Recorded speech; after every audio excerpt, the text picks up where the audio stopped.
O meu nome é Teresa, e os 50 anos caíram-me em cima como um nevoeiro que, por vezes, engole a ponte 25 de abril. Durante quase 3 décadas, a minha vida foi pautada pelo pó de giz e pela cadência das aulas de literatura portuguesa num liceu conceituado de Lisboa. Era a professora Teresa. Em casa, porém, na nossa moradia tranquila com vista para o Tejo, eu era apenas a esposa de Manuel. Manuel, com 55 anos, era um homem de sucesso no mundo das finanças, respeitado por todos e frio como os azulejos da nossa cozinha às 6 da manhã. O nosso casamento nunca conheceu dificuldades e tínhamos conforto, viagens a Paris e Milão, e um carro novo a cada poucos anos. O que faltava era o que não se pode comprar, o fogo. Manuel amava-me de forma protocolar. Beijos apressados ao sair, carícias mecânicas antes de dormir. Convenci-me de que, nesta idade, a paz e a estabilidade valiam mais do que a paixão. Mas lá no fundo, havia um vazio, uma saudade de algo que eu nunca sequer tinha vivido. Tudo mudou numa sexta-feira, ao som distante dos elétricos a rangerem lá ao fundo, na colina. Manuel entrou na sala, não com o seu habitual copo de uísque, mas com um brilho estranho no olhar. Teresa, este sábado temos um evento. Algo diferente. Prepara o teu melhor vestido. Levantei os olhos do romance de Eça de Queiroz que lia. Um evento? Outra gala de beneficência? Ele sorriu, um sorriso que não chegava aos olhos. Não exatamente. É um baile. Um baile de máscaras. Muito exclusivo. Vais gostar. A forma como ele disse exclusivo deixou-me intrigada. Tentei saber mais, mas ele limitou-se a bebericar o seu vinho, enigmático. A curiosidade começou a corroer-me. No dia seguinte, passei horas em frente ao espelho. Algo me dizia que não era um simples jantar. Escolhi um vestido de seda verde esmeralda, que deslizava pelo meu corpo. Era elegante, mas talvez um pouco mais ousado do que o meu guarda-roupa habitual de professora. Soltei o cabelo, deixando-o cair em ondas suaves pelos ombros, algo que raramente fazia. Calcei uns saltos altos pretos, finos, que me faziam sentir perigosamente alta. Um toque de perfume e uns lábios vermelhos. Quando desci, Manuel percorreu-me com o olhar, demorando-se nas minhas pernas. Murmurou, perfeito. No carro, o silêncio era pesado. Conduzimos pela marginal, com o Tejo a brilhar sob a lua, e subimos as ruas estreitas de Alfama, onde o carro mal cabia. Paramos diante de um portão de ferro forjado, sem qualquer indicação. Apenas um homem alto, de fraque, que nos esperava. Boa noite, Dr. Manuel. O portão abriu-se para um pátio interior que cheirava a jasmim e a maresia. Entramos num palacete antigo, que eu nem sabia existir ali. Por dentro, era outro mundo. Tetos altos com frescos antigos, veludo carmim nas paredes, música de jazz suave misturada com o som melancólico de um violoncelo. E todos, absolutamente todos, usavam máscaras. Máscaras venezianas, elaboradas, de penas, de couro, de filigrana prateada. Senti-me a entrar numa pintura viva. Manuel pôs a mão nas minhas costas, guiando-me. Anda, Teresa. Confia em mim. Conduziram-nos a um salão amplo, onde casais dançavam lentamente, e outros conversavam em sofás de veludo, bebendo champanhe. O ar estava carregado de perfumes caros e segredos. Afastei instintivamente a mão de Manuel, sentindo-me exposta, mesmo com a pequena máscara de renda que ele me dera. Foi então que o meu olhar gelou. Num canto, rindo de forma livre e sonora, estava Sofia. A minha melhor amiga, colega de liceu, a Sofia com quem eu tomava café e partilhava as minhas frustrações discretas. Mas esta não era a minha Sofia. O cabelo estava apanhado num penteado intrincado, usava um vestido preto justo, com uma abertura vertiginosa na perna, e luvas de seda que iam até ao cotovelo. Ela ergueu a taça na minha direção, um sorriso cúmplice nos lábios vermelhos. Teresa. Afinal, vieste. Manuel riu-se ao meu lado. O meu coração disparou. Onde é que eu tinha vindo parar? Manuel encheu a minha taça, inclinando-se ao meu ouvido. Aqui, querida, as regras são diferentes. Aqui, ninguém é professor ou banqueiro. Somos apenas desejos. Um arrepio atravessou-me. As palavras dele soaram como uma permissão e uma ameaça. Nesse instante, percebi que alguém, do outro lado do salão, não tirava os olhos de mim. Um homem mais novo, talvez, encostado a uma coluna de mármore. Alto, ombros largos, um fato escuro que lhe assentava na perfeição. A máscara dele era simples, prateada, cobrindo apenas os olhos, mas revelando um sorriso enigmático. O olhar dele não era vulgar. Não era um olhar de passagem. Demorava-se em mim. Pressionava-me.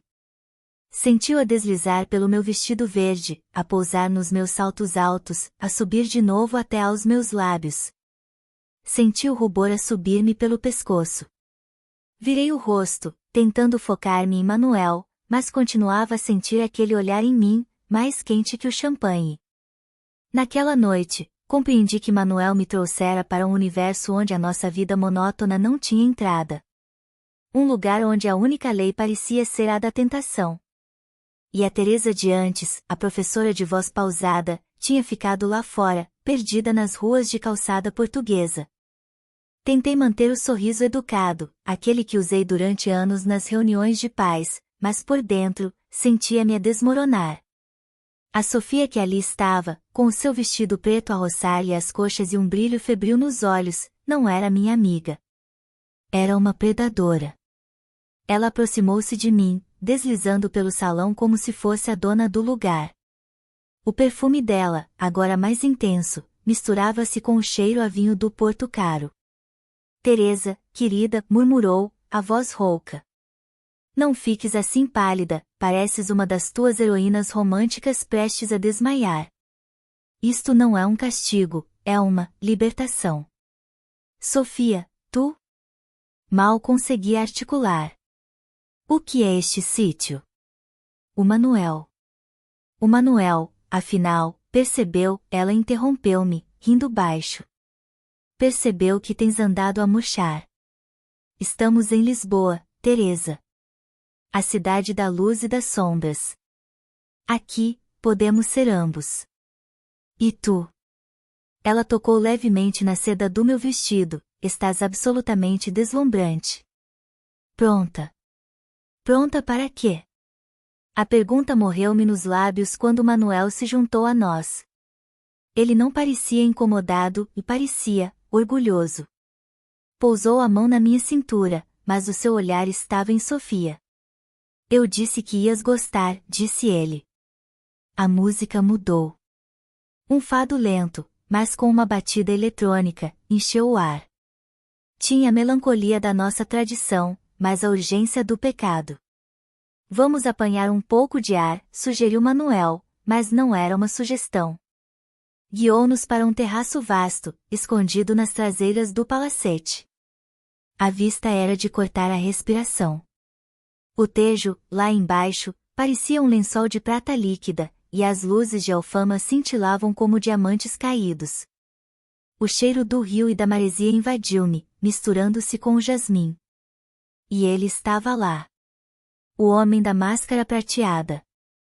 Estava encostado ao parapeito, sozinho, como se nos esperasse. Desta vez, viu melhor. O fato escuro era de um corte perfeito, e por baixo da máscara, o queixo era firme. Eu congelei. Manuel, porém, parecia relaxado. Ele viu o homem a olhar para mim. E, pela primeira vez, vi um sorriso genuíno nos lábios do meu marido. Um sorriso frio, calculista. Foi então que a traição se consumou. Sofia riu-se, um som baixo, e passou os braços pelo pescoço de Manuel. Deixa-a respirar, Manel. Ela precisa de inspiração. Eu vi, como se estivesse a ver um filme lento, Manuel puxá-la para si. E beijou-a, ali, à minha frente. Não foi um beijo roubado, foi um beijo longo, íntimo, de quem conhece bem o território. Vi a mão de Manuel deslizar pelas costas nuas de Sofia, descendo perigosamente. Senti o ar a faltar-me. O vazio que eu sentia no peito transformou-se numa dor aguda, gelada. Foi nesse momento de paralisia que o homem da máscara prateada se aproximou. Ele não olhou para o casal. Olhava apenas para mim. Parou ao meu lado, e ficamos os dois a olhar para a cidade. Ele não a merece, murmurou. A voz era grave, aveludada, e fez-me estremecer. Virei-me, surpreendida. O quê? O seu olhar, disse ele, ainda sem me encarar. Merece ser visto. E os seus sapatos? O olhar dele desceu, lento, passando pelo meu vestido, pelas minhas pernas, e pousou demoradamente nos meus saltos altos verdes. Merecem ser adorados. Fiquei sem ar. Ninguém, nunca, me tinha dito algo assim.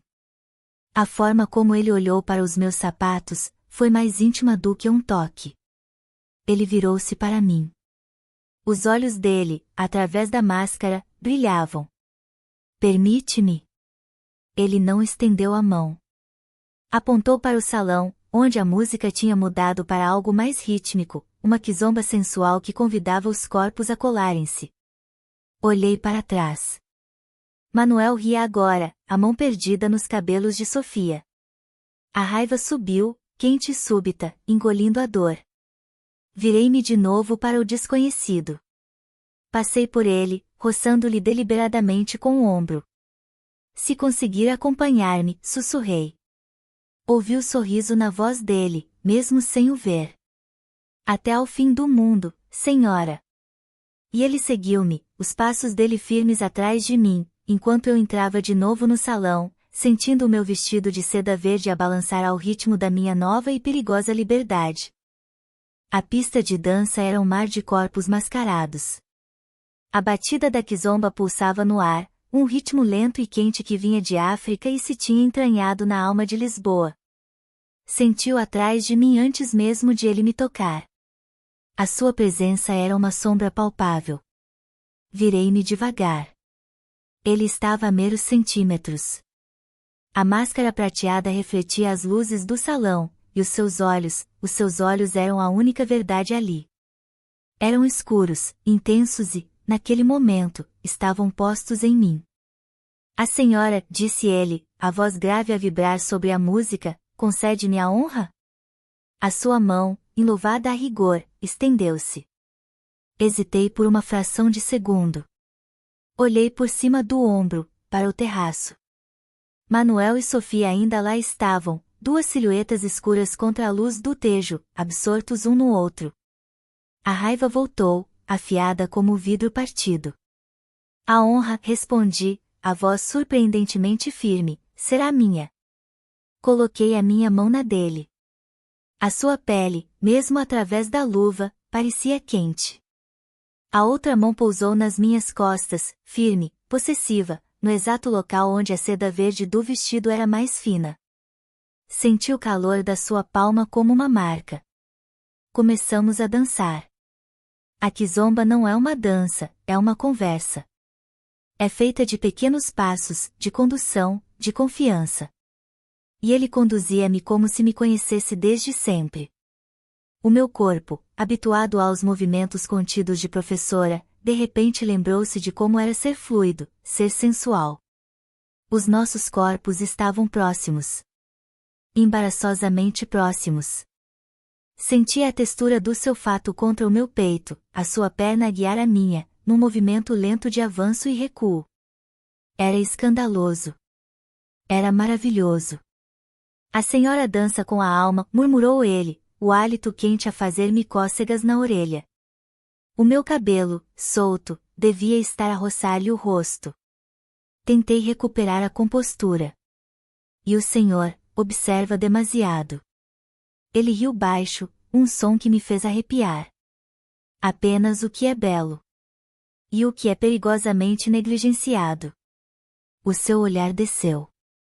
Não de forma óbvia, mas eu sentiu a percorrer a curva do meu pescoço, onde uma pequena esmeralda, um presente de aniversário de Manuel, que ironia, brilhava.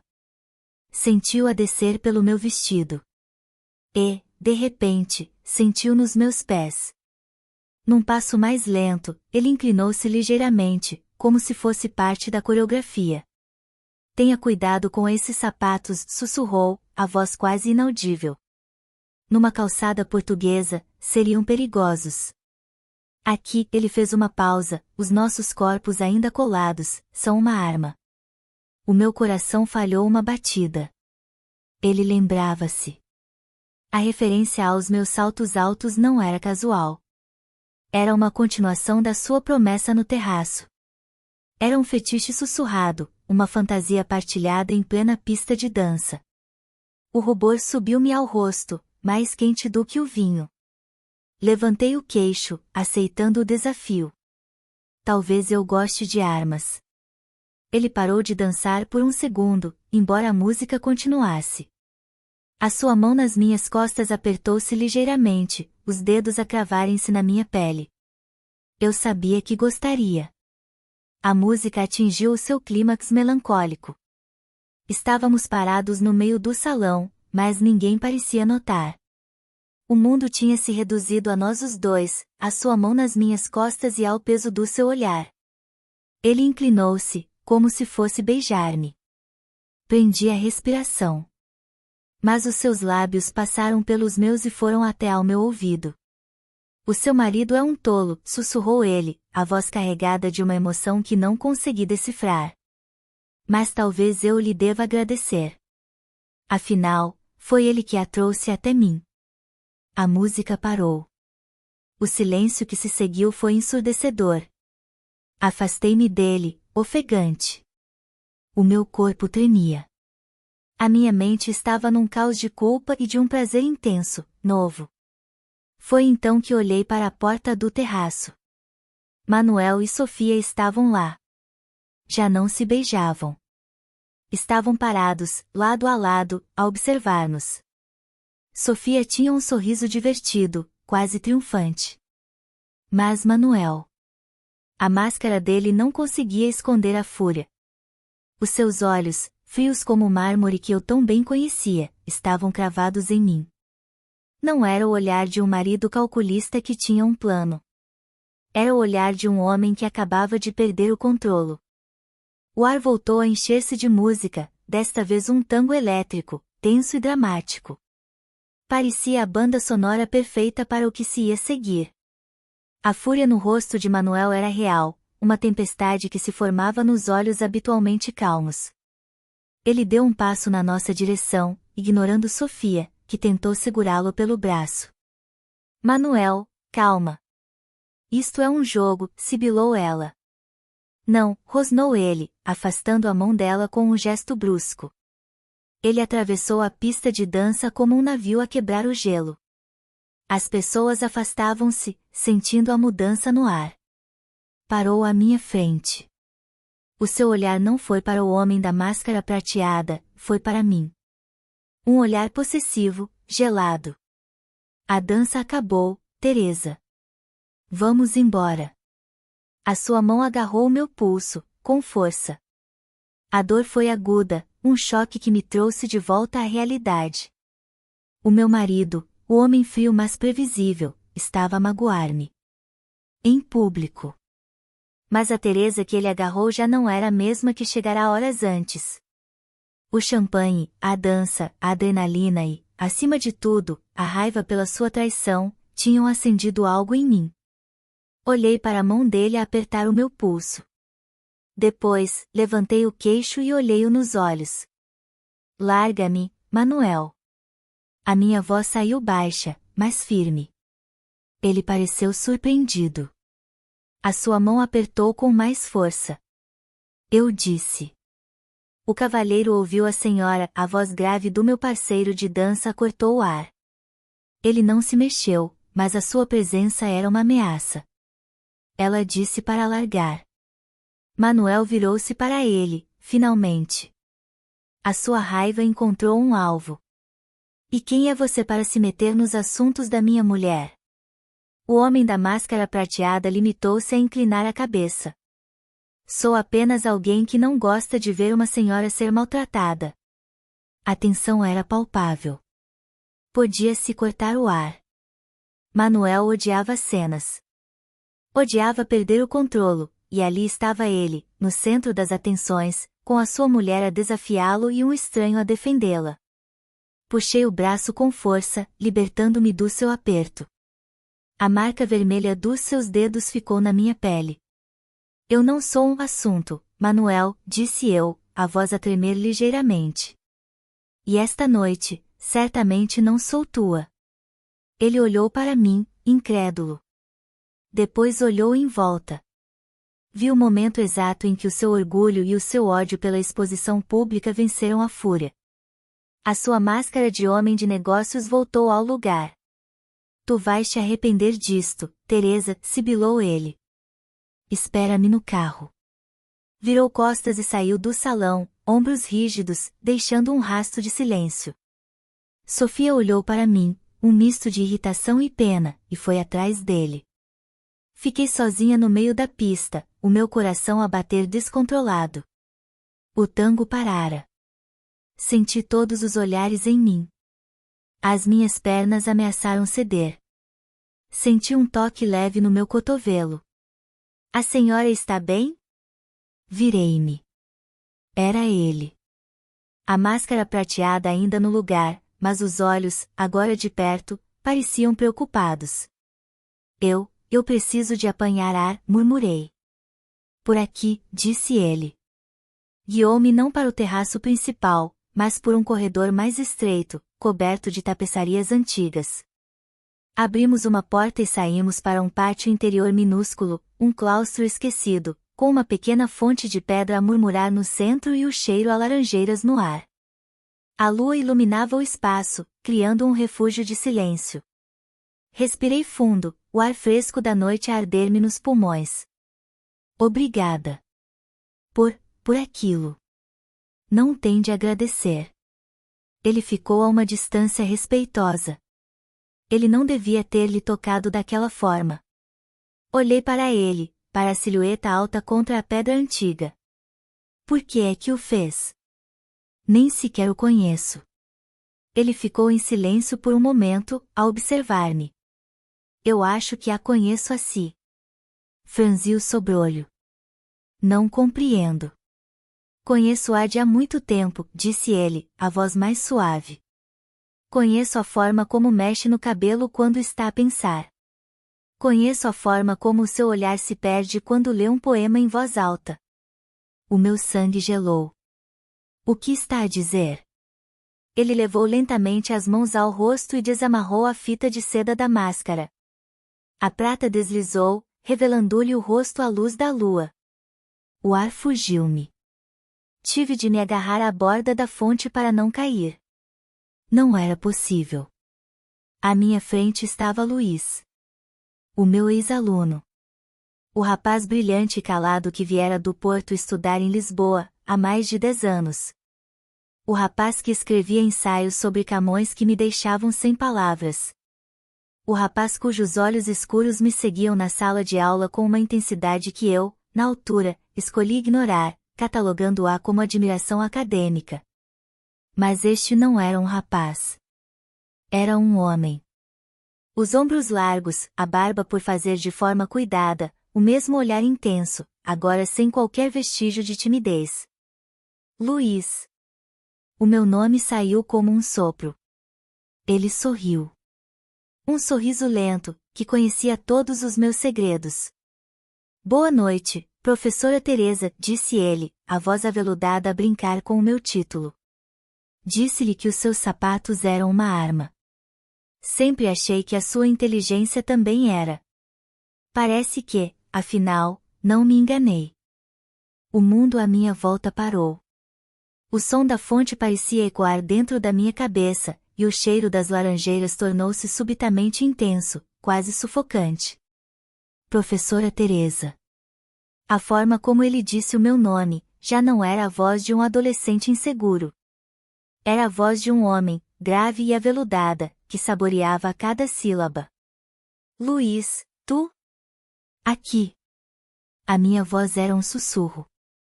Senti-me tonta. O rapaz tímido do Porto, que corava quando eu elogiava os seus textos, estava ali, naquele antro de perdição. Ele deu um passo em frente, e o luar iluminou-lhe o rosto por completo. As feições eram as mesmas, mas mais definidas, mais maduras. A barba por fazer dava-lhe um ar perigoso que o rapaz de 10 anos atrás nunca tivera. Eu mudei, professora, disse ele, como se lesse os meus pensamentos. Lisboa mudou-me. Mas há coisas que não mudam. Como é que sabias que era eu? A máscara. Uma máscara? Ele riu baixo. Eu passei 2 anos a observar cada gesto seu.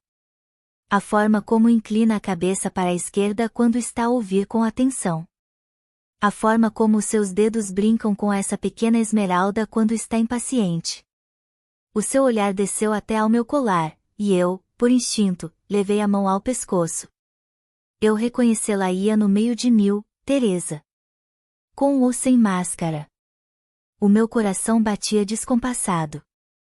O meu marido tinha me traído com a minha melhor amiga, e o meu ex-aluno estava à minha frente a confessar uma obsessão antiga.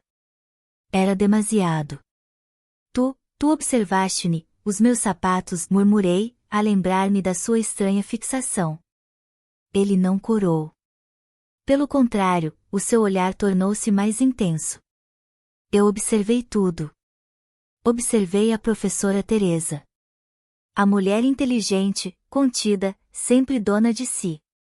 Observei a autoridade com que andava pela sala, o som dos seus saltos altos no soalho de madeira. Era. Ele hesitou, procurando a palavra, era, fascinante. Para um rapaz de 19 anos, era tudo. A sua mente era a arma mais afiada que eu alguma vez vira. E os sapatos, eram a armadura que a anunciava. A confissão era tão específica, tão íntima, que me deixou sem ar. Ele não via apenas uma professora, ele via a mulher por baixo da toga acadêmica. Ele aproximou-se mais um passo. Estávamos agora tão perto que eu podia sentir o calor que emanava do seu corpo. Ele levantou a mão, mas não me tocou. Em vez disso, pairou sobre o meu pulso, onde a marca vermelha de Manuel ainda brilhava.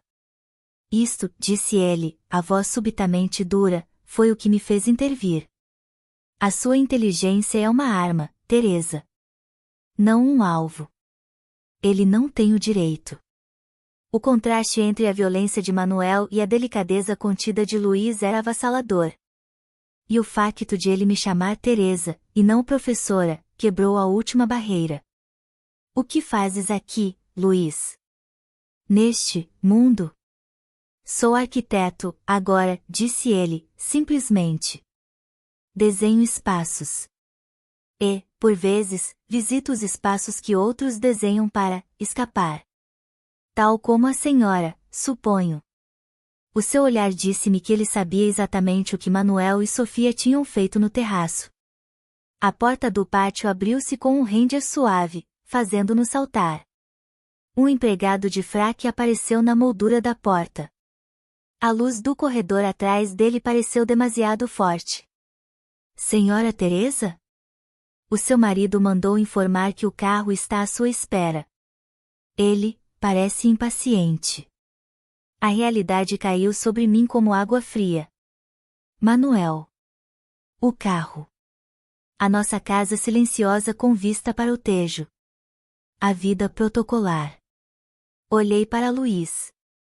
O seu rosto estava agora na sombra, mas eu sentia a intensidade do seu olhar. Ele não disse nada. Não me pediu para ficar. Não me ofereceu uma saída. Ele apenas esperou. Deu-me o respeito da escolha. Respirei fundo, sentindo o cheiro das laranjeiras uma última vez. Ajeitei o meu vestido de seda verde, agora amarrotado. Passei os dedos pelo cabelo, tentando recuperar alguma compostura. A professora em mim lutava contra a mulher que acabará de nascer. Dei um passo em direção à porta. Em direção a Manuel. Vi o queixo de Luiz contrair-se levemente, a única reação que ele permitiu. Parei na ombreira da porta. A música do salão, agora um fado triste e lento, chegou até mim. Virei a cabeça, olhando para ele por cima do ombro. A minha silhueta contra a luz. Luiz, sussurrei. Ele levantou o olhar. Amanhã. Às 5. No A Brasileira. Para, um café. Não esperei pela resposta. Não precisava. Saí do pátio e caminhei pelo corredor, os meus saltos altos a ecoar no mármore. O som já não era o da autoridade da professora. Era o som de uma mulher que ia, finalmente, escrever a sua própria história.